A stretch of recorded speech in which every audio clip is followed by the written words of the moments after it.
reprise of, I mean, that's not the case we tried. I mean, there were some things were mentioned in the appellate opinion that were not part of the case. Excuse me for not standing, I'm sorry. That's all right. You Don't. I mean, if we're talking about the case that was tried before the Fayette Circuit Court, it was a substantially different case than was reported. I mean, by the time, when this came out, I read it and I thought, geez, that's not the case I was in. Well, maybe, so I don't know which one he's referring to. He can testify about that, but all I'm doing is referring to the sole reported case in Kentucky as reported by the Kentucky court. The appellate opinion would set forth what the fact and the law of the case is, even if it's, believe me, I've had some in here that I wondered if they got the right tapes. Well, Your Honor, I say that about all I asked him, Your Honor, all I'm asking the witness, I'm going through some things that I'm asking him are problematical. Is it problematical if you have a company that has, that doesn't have a direct selling company, that doesn't have a buyback policy?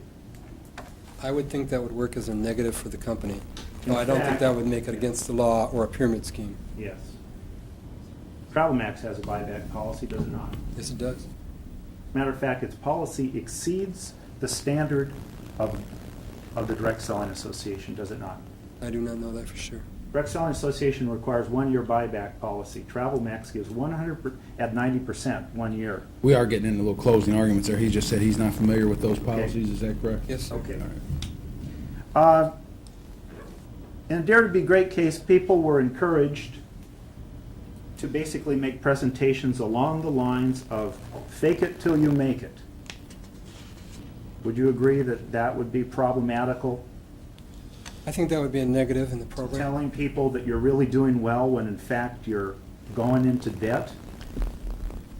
There are companies that do that and then still end up being successful, but I would not personally think that would be a good policy. Not a good marketing practice. I think there's always a little bit of bravado in any kind of marketing. Well, there's bravado in TravelMax, but there's no evidence whatsoever of fake it till you make it syndrome, is there? I didn't see any statements like that. In the Dare to Be Great case, people were encouraged to go out and borrow money so that they could make these purchases and then to tell other people to go out and borrow money. That's problematical, wouldn't you agree? Sometimes people are encouraged to borrow money on an investment that returns greater than what they've borrowed at. It would be something that I would want to look at if I was analyzing that case. But telling somebody to go out and borrow money to buy a $1,000 motivational course and then having them go out and tell other people to do that, that's not really a good business practice, wouldn't you agree? I wouldn't recommend my son to do it.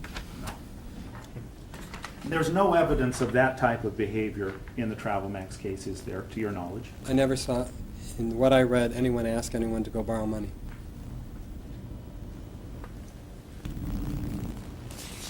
Your Honor, I have the Dare to Be Great case in front of me, and I'm really at a loss. I've read the decision, and I'm not finding any references to all of the points that counsel is making here. Are you referring to a transcript at the trial level? No, I'm referring to the appellate court opinion. Okay, could you? You can find that yourself.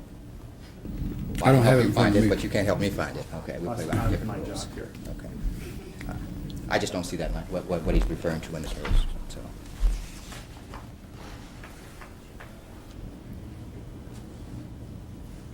I don't think he would try to lead me to believe that he's quoting from a case when he's not, because he would certainly know that I'll read the case I eventually. just wanted to follow his, where he was reading from, or at least where the reference was coming from. Well, Your Honor, I'm reading page 226. The scheme thus developed into a pyramid selling. Theoretically, each new 2 enrollees would in turn bring in 2 more enrollees, and each of them in turn would bring in additional 2 enrollees. By this pyramiding of earnings, et cetera, well, you can read that, Your Honor. Well, Your Honor, maybe you should continue to read that statement for the purpose of the witness. What I would really like to do is finish the questions. It's Yes. 4:45, Okay. and I'm not going to be able to stay too much longer. I'm sure this witness would like to be excused for the day, if at all possible, today. I mean, not come back tomorrow. Okay, I'm just about done then, Your Honor.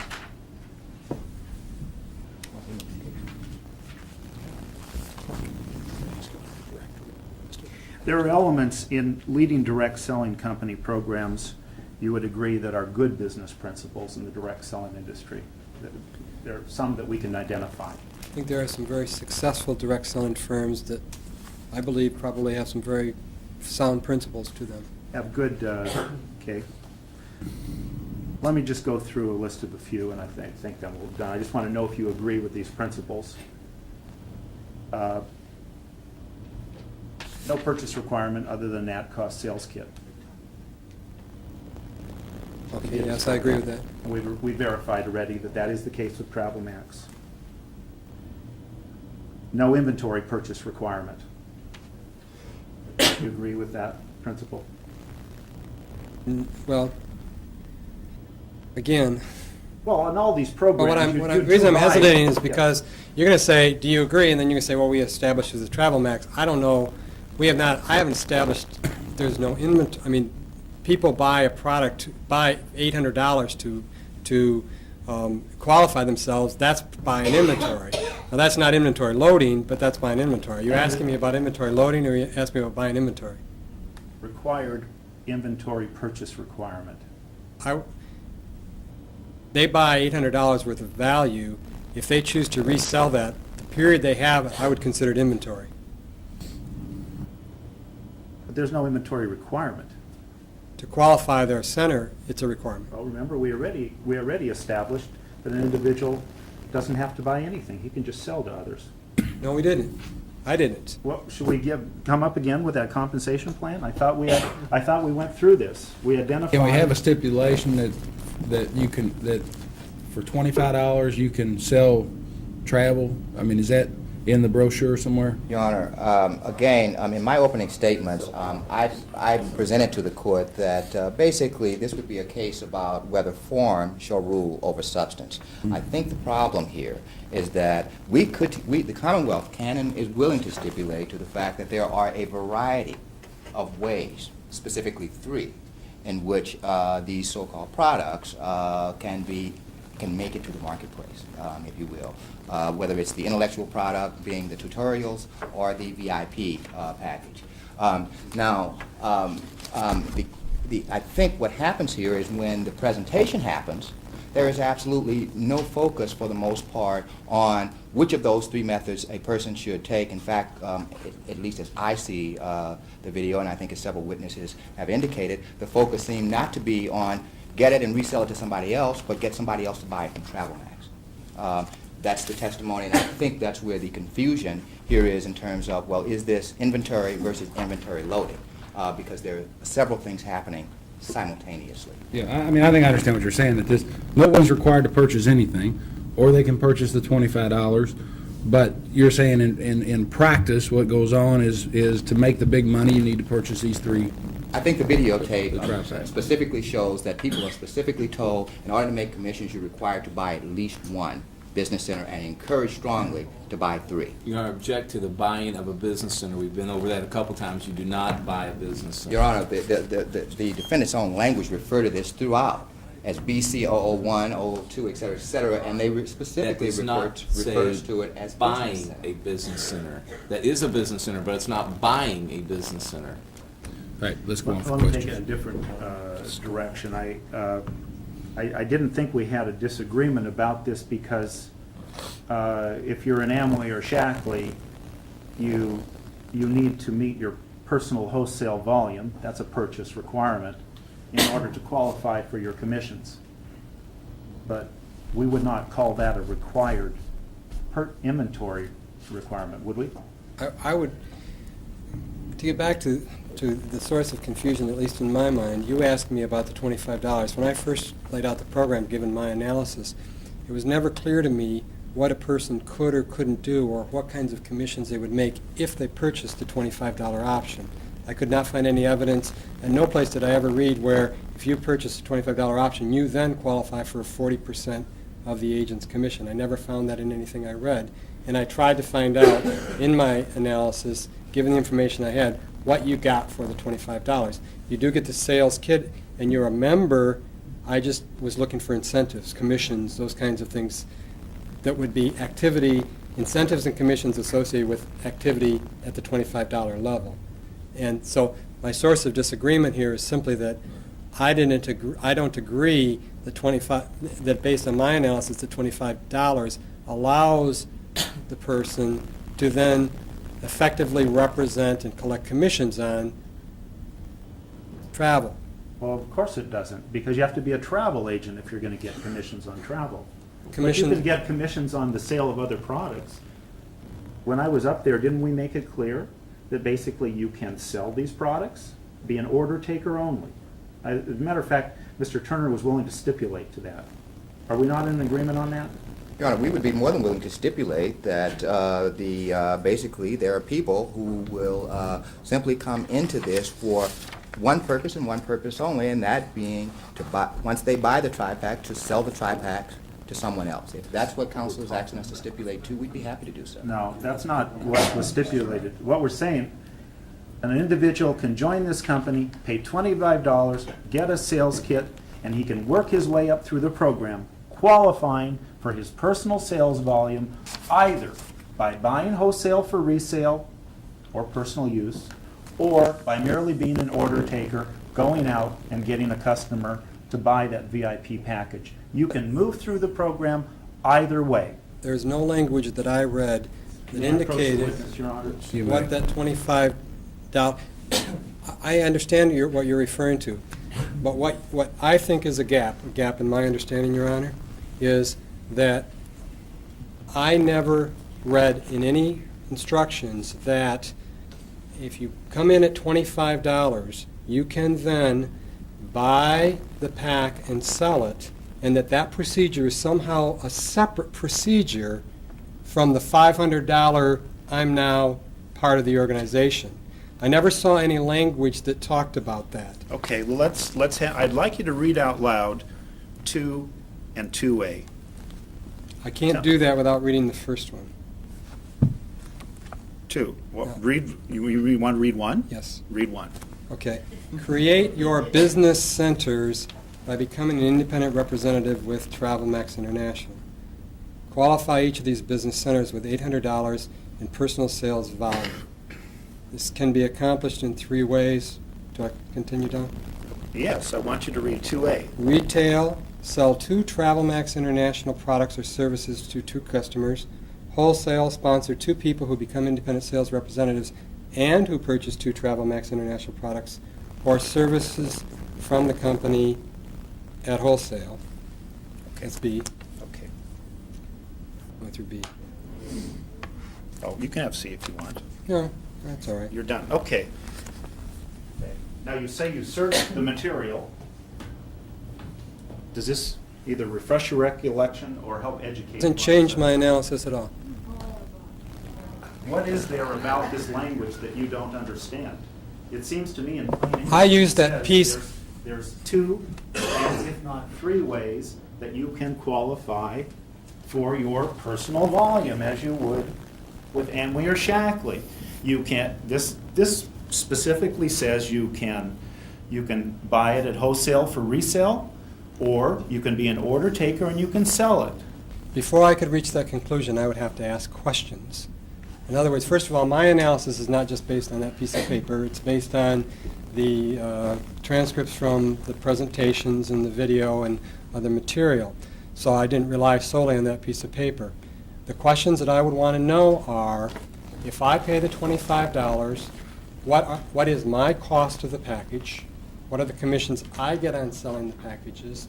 And how is that different from me actually becoming a full-fledged part of the process? In other words, it strikes me that if I pay the $25 and I now have to buy a pack, or not a pack, a product, to sell a product,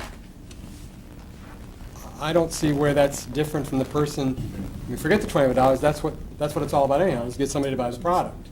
So I don't understand how that person is in any way differentiated. I couldn't figure that out. Okay. Do you understand now, in many companies, you can be both a purchaser of wholesale product, or you can be an order taker and merely take an order and sell? You asking me to agree with the statement that in many companies, you could be an order taker or a purchaser or user of the product? I don't know what companies you mean. I don't understand what you're talking about. I can't do it You working just- for you Walmart. did- I you can't just- do you it just- for, Yeah, well, we're not talking about Walmart. or which Remember, you're companies, here- which You're situations. here in the multi-level marketing arena. Okay, which, I would need to know which companies and which situations. I can't make a blanket statement. The reason that you don't know is because you really don't know the direct selling industry. No, I think the reason I don't know is because you're generalizing to something that we agreed earlier is set up in a variety of ways, probably no two of which are the same. Okay, let's talk about some other factors real briefly and wind this up. That just want to know, yeah, I think we agree that a company that has a buyback policy, that's good. I would From think your that would be a standpoint. positive thing, yes. Company that has adopted a 70% rule, that's good. I would think that would be a good thing. Company that has in its policies and procedures supervisory responsibility requirements of its distributors, that's good. I think having things in your policies and procedures are different than the actual activities that take place in an organization, but writing it down is a start. Thank you.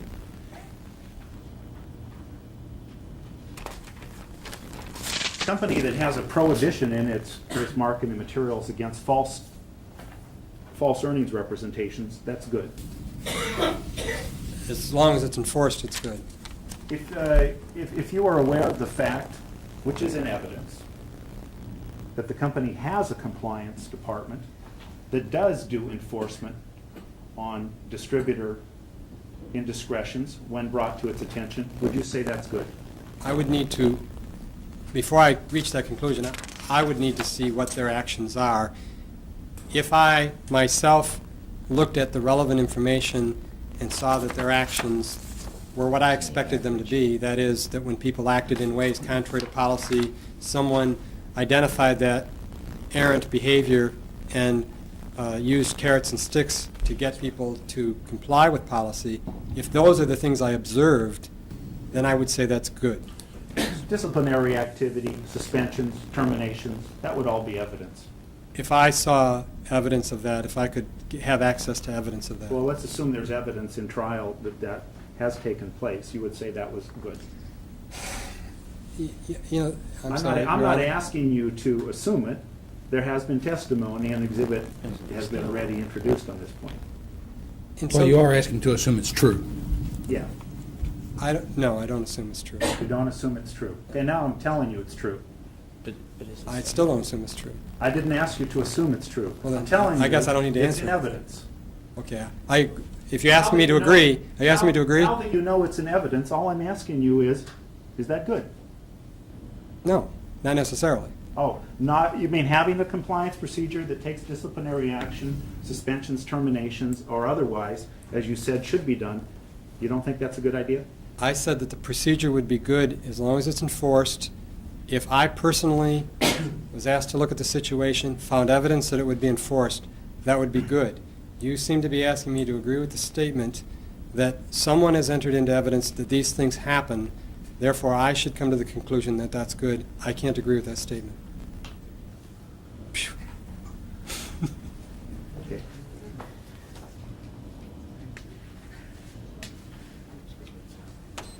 Your Honor, I have no further questions. He didn't cover everything? Go ahead, Mr. Dovich. You have these questions. To whom did you address them? I addressed some of my questions to Mr. Turner with regard to additional information. And what did he tell you? He said that Cascading options that go to substantial levels. Your Honor, the document speaks for itself. I agree. It speaks for itself. Sustained. So it's not unusual, would you say, in the industry, Mr. Sheffield, for companies to offer various package options to new distributors when they join?